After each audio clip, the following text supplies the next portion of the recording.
मैं हूँ राघवेंद्र दुबे। आज बात करते हैं कानपुर देहात की घटना की।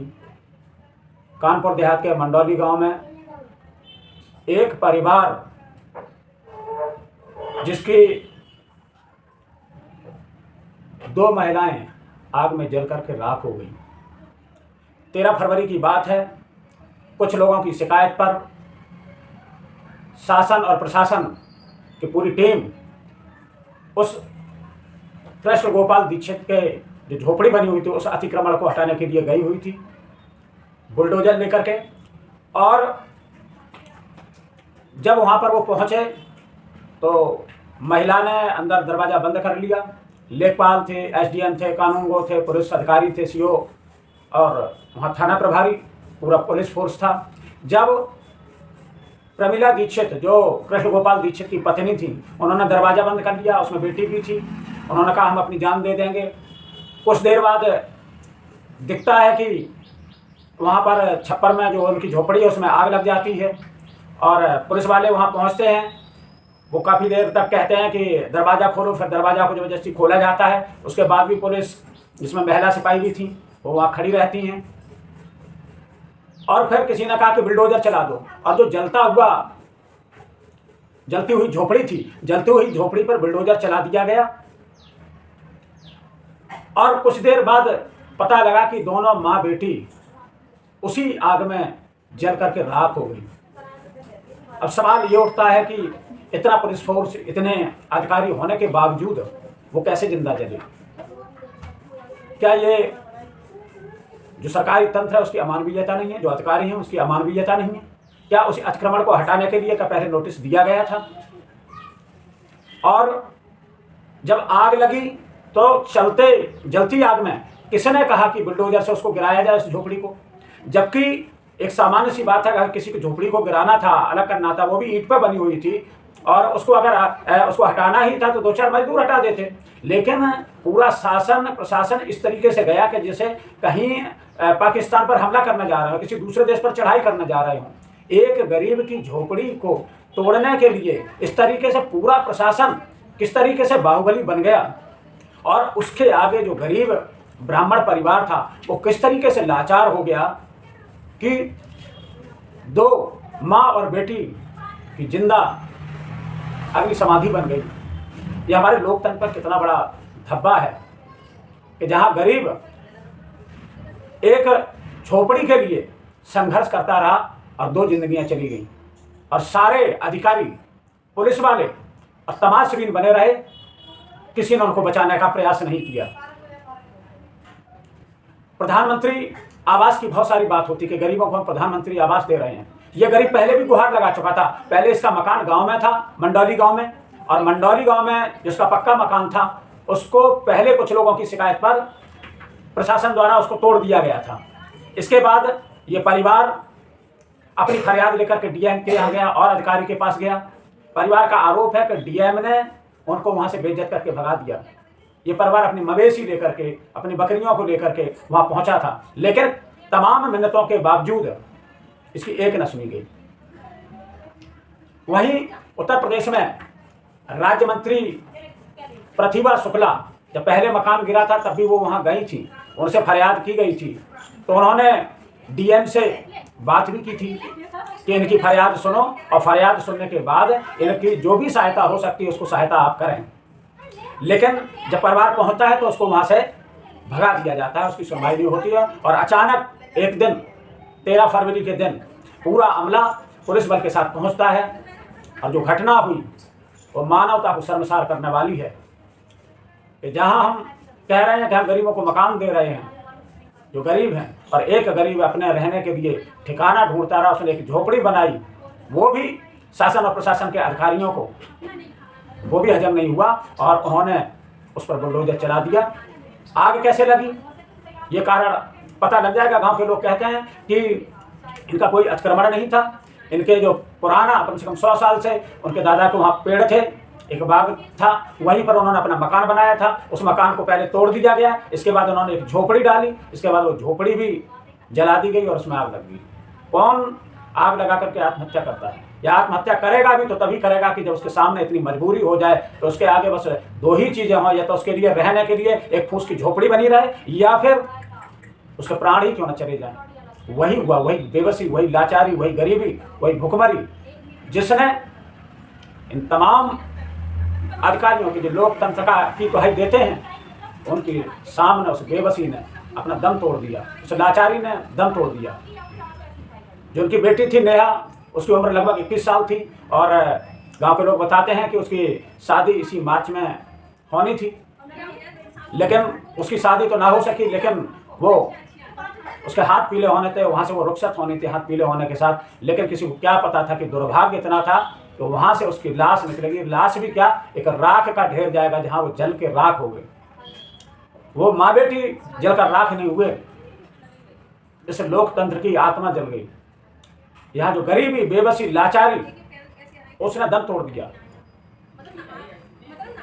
जहाँ तमाम मीडिया के लोग इस बात को हमेशा प्रचारित करते रहे हैं कि बुलडोजर बाबा के नाम से प्रचारित कर रहे, बुलडोजर बाबा, फोटो दिखाते रहे, बहुत सारे करते रहे। अब यही बुलडोजर जहाँ नहीं चलना चाहिए तो वहाँ भी चल रहा है, एक गरीब की झोपड़ी पे चल रहा है। मुख्यमंत्री जी कह रहे हैं कि हमने पहले निर्देश दिए थे अधिकारियों को कि किसी जो बहुत गरीब व्यक्ति है, अगर वो कहीं रह रहा है, झोपड़ी में है या किसी में है, तो उसके खिलाफ कोई कार्रवाई नहीं किया जाए। इसके बावजूद अगर अधिकारी ये कार्य कर रहे हैं तो ये सरकार की विफलता है। तो वो किस तरीके से, और इसमें भी 39 लोगों के खिलाफ FIR दर्ज की गई, SIT इसमें गठित कर दी गई है और SIT गठित कर दी और उसमें गिरफ्तारी भी हुई है। एक लेखपाल की हुई है, एक JCB ड्राइवर की गिरफ्तारी हुई है। अब देखने वाली बात यह है कि बड़े अधिकारियों पर गाज कब गिरती है।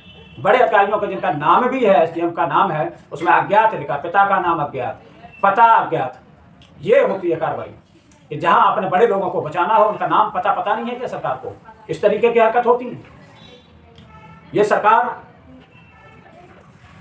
कहती, उप मुख्यमंत्री की बात हुई, प्रशासन द्वारा शिवम से बात कराई गई, कृष्ण गोपाल के लड़के से, तो उन्होंने हर संभव सहायता का वचन दिया कि हम साथ खड़े, आप हमारे परिवार के व्यक्ति हैं और जिन लोग जो भी दोषी हैं उनके खिलाफ सख्त से सख्त कार्रवाई की जाएगी और सरकार पूरी तरीके से साथ है, आप तो हमारे परिवार के व्यक्ति हैं। लेकिन बात देखिए, कमाल देखिए कि इतने लोगों के साथ सरकार बता रही है कि परिवार का व्यक्ति है। क्या ऐसा हो सकता है कि परिवार का व्यक्ति कोई खत्म हो जाए, इस तरीके से जल के राख हो जाए दो लोग, और सरकार का ना मुख्यमंत्री ना उप मुख्यमंत्री कोई वहां घटनास्थल पर नहीं पहुंचता है।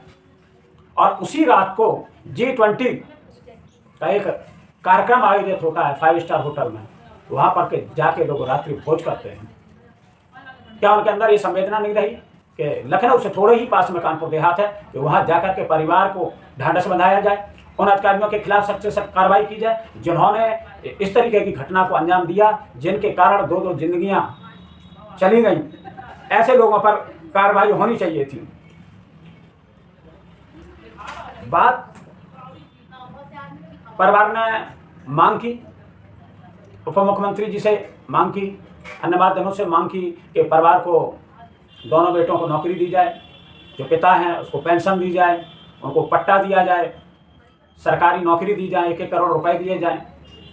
तमाम उनकी मांगें हैं और सभी लोग चाहते हैं, पूरे उत्तर प्रदेश और देश के लोग चाहते हैं कि उनकी सहायता की जाए। गरीब लोग हैं, उनकी सहायता हो, सरकार उनकी सहायता करे। ये बड़े अधिकारियों की, चाहे वो DM हो या SSP हो, उनकी ये संवेदनहीनता रही कि समय रहते उन्होंने कोई कार्रवाई नहीं की। अगर समय रहते कोई कार्रवाई हो जाती, और अक्सर ये होता भी है, सरकारी जितने कार्य होंगे आपको देखने को मिलेगा कि सरकार तब चेतती है जब सब कुछ खत्म हो जाता है, जब सब कुछ जल करके राख हो जाता है, नष्ट हो जाता है, तब सरकार चेतती है, तब सरकार कार्रवाई भी करती है, तब सरकार सहायता भी करती है। लेकिन उस सहायता का क्या मतलब, जब किसी के प्राण ही न बचें, जब कोई बचे ही ना, तो सहायता का कोई मतलब नहीं रहता है। न्याय वही है जो समय से मिले, नहीं तो बाद में मिला न्याय भी अन्याय के बराबर ही हो जाता है। इसमें तमाम दलों के नेताओं की प्रतिक्रियाएं आई, अखिलेश यादव की भी प्रतिक्रिया आई कि सत्ता के अहंकार की अग्नि ने एक परिवार को भस्म कर दिया। तमाम लोगों ने कहा, जिस तरीके से आनन फानन में दोनों को अधिकारियों के द्वारा जलाया गया, वो जलाने नहीं जा रहे थे, अंतिम संस्कार करने के लिए परिवार तैयार नहीं था, वो चाहते थे कि वहां पर मुख्यमंत्री जी आए। और वो उनसे बात करना चाहते हैं, लेकिन उप मुख्यमंत्री जी से बात कराई गई। इसके बाद अधिकारियों ने फिर उनका बिठूर घाट पर उनका अंतिम संस्कार किया गया। प्रतिभा शुक्ला जो खुद योगी मंत्रिमंडल में राज्य मंत्री हैं, उन्होंने कहा कि उन्हें बड़ा अफसोस हो रहा है, उन्हें बड़ा अफसोस हो रहा है कि वो राज्य मंत्री हैं और महिला कल्याण की, इसके बाद भी वो बेटी को बचा नहीं पाए और उस माँ को भी नहीं बचा पाए। उनकी बड़ी लाचारी थी। उन्होंने कहा हमारा महिला कल्याण में होना ही बेकार है। तो ये एक राज्य मंत्री की बेबसी भी बताती है, जबकि उन्होंने पहले भी डीएम को फ़ोन कर दिया था। वो कह रहा था मुझे नहीं पता था कि डीएम इस पर संज्ञान नहीं लेंगे। उन्होंने जो निष्ठुरता दिखाई, जिससे आज 2 जिंदगी चली गई हैं और मुझे बड़ा इसका अफसोस है, उन्होंने कहा भी। हालांकि उनके पति ने, अनिल शुक्ला वारसी ने एक विवादित बयान दे दिया था। उन्होंने कहा कि जिन पुलिसकर्मियों पर एफआईआर हुई है या जो अधिकारियों पर एफआईआर हुई है वो गलत, उन पर नहीं होनी चाहिए थी। उन्होंने ये भी कहा, उन्होंने कहा ये गलत है। ऐसे तो कोई भी कहीं कुछ करेगा तो उसको फिर मुआवजा देना पड़ेगा, उसको पैसे देने पड़ेंगे, उसको ज़मीन देनी पड़ेगी, सरकार अपने कोष से पैसा देगी, ऐसा नहीं होना चाहिए। उन्होंने विवादित बयान भी दे दिया। ये तमाम सवाल इस पर खड़े हो जाते हैं जब बड़े बड़े भूमाफिया, बड़े बड़े लोग तमाम सरकारी ज़मीनों पर कब्जा किए हुए हैं। सरकारी ज़मीनों पर कब्जा करने के बावजूद भी अधिकारी उन अतिक्रमणों को नहीं हटा पा रहे हैं। जो लोग सक्षम हैं, जो लोग पावरफुल हैं, उनके आगे राजनीति भी दंडवत हो जाती है, उनके आगे शासन सत्ता भी दंडवत हो जाता है। लेकिन जब बात गरीब की आती है तो वो अधिकारी भी बाहुबली बन जाते हैं, वो अधिकारी भी इतने पावरफुल बन जाते हैं तो उन्हें गरीब को नष्ट करने में, उसका घर नष्ट करने में, उसकी ज़िंदगी नष्ट करने में बिल्कुल भी समय नहीं लगता है। अब देखने वाली बात यह होगी कि इस परिवार को, एक गरीब परिवार है, उसको सरकार कैसे न्याय देती है और किसी अन्य मामले में ऐसा ना हो, इसके लिए सरकार क्या प्रयास कर रही है, ये बात देखने वाली होगी। और हम सब लोग यही चाहते हैं कि जो उनके परिवार में उनके 2 बेटे, एक बहू बची है और जो पिता हैं कृष्ण गोपाल दीक्षित, सरकार उनकी मांगों को पूरा करे, क्योंकि संवेदनहीनता तो इस स्तर तक पहुंच गई थी कि 48 घंटे बीत जाने के बाद कृष्ण गोपाल दीक्षित जो अधजला था, उसको अधिकारियों ने एक बर्नौल भी ला करके नहीं दी, एक ट्यूब भी नहीं दी लगाने के लिए। तो ये अधिकारियों की संवेदनहीनता है कि जो पढ़ लिख करके जाते हैं इस उद्देश्य से कि जा करके जनता की सेवा करेंगे, जा करके हम लोगों की सहायता करेंगे, जो हमें अधिकार मिलेंगे उस अधिकार का हम सदुपयोग कर करके लोगों के जीवन स्तर को अच्छा करने का प्रयास करेंगे। लेकिन वही जब पद पर पहुंच जाते हैं, जब उनको प्रतिष्ठा मिल जाती है, जब उनके पास पैसा आ जाता है, तो घमंड जो उनके सर पर चढ़कर बोलता है वो मानवता को कलंकित करने वाला होता है और मानवता को भी कलंकित कर देता है। और यही इस मामले में देखने को मिला। और अन्य जगह ऐसा ना हो, किसी गरीब का आशियाना फिर ना उजड़े, फिर किसी गरीब की झोपड़ी न जले, फिर कोई गरीब जल करके राख ना हो जाए, फिर कोई बेबसी की अग्नि समाधि न बने। इस बात का सरकार ध्यान रखेगी। इसी के साथ फिर अगले मुद्दे के साथ आपसे मिलेंगे। जय हिंद, जय भारत।